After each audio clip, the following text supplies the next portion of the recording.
In the summer of 1979, I had been asked to head up an ashram, a religious community based on the Hindu faith.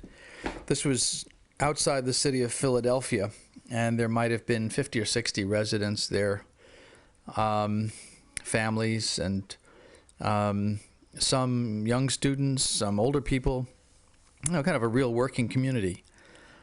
Philadelphia is an interesting place. There's an area of Philly called South Philly, which in years gone by was kind of a, well, let's say there were some seedy characters that came out of that part of the city. A lot of drug running and crime. And somehow a group of, I guess, 20-year-olds or somewhere in that age range from South Philly ended up visiting the community and just kind of took a shine to it and would come for the Sunday programs and the feasts and the vegetarian meals and the celebrations. And one day, one of these fellows from South Philly, who had been coming for a few months, showed up in my office with an attaché case. Put the attaché case on my desk and said, "That's for you." I said, "Well, what do you mean it's for me?" He said, "Well, it's for the community. It's a little gift."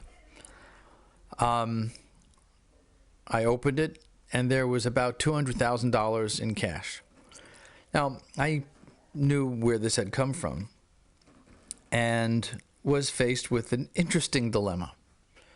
The community at that time had very, very little income, and there were children there, and there were repairs needed, and a new roof, and plumbing, and the community could have used a somewhat better grade of groceries, and there were all kinds of things that, frankly, $200,000 would have gone a long way to cure.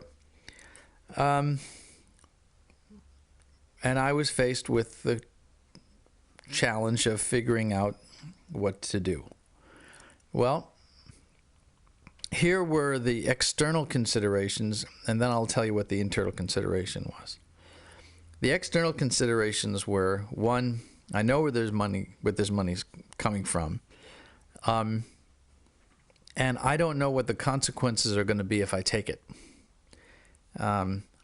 Will there be repercussions? Are there strings attached? Is this guy going to want favors in exchange for this money? What happens if it's traced and we're found guilty of having somehow been complicit in criminal activity? All kinds of kind of obvious reasons to not go with this. On the other hand, there was the obvious advantage of unmarked cash coming from a source who really didn't want anyone to know that the money had come from him for obvious reasons. So why not? Well, ultimately, it was an internal reason that made up my mind for me. The internal reason was, even if I could accept this money and get away with it, what's the message that I'd be sending to this young guy? The message would be that what you're doing is okay. And I didn't want him thinking that a place of worship was some kind of laundromat for his old karma.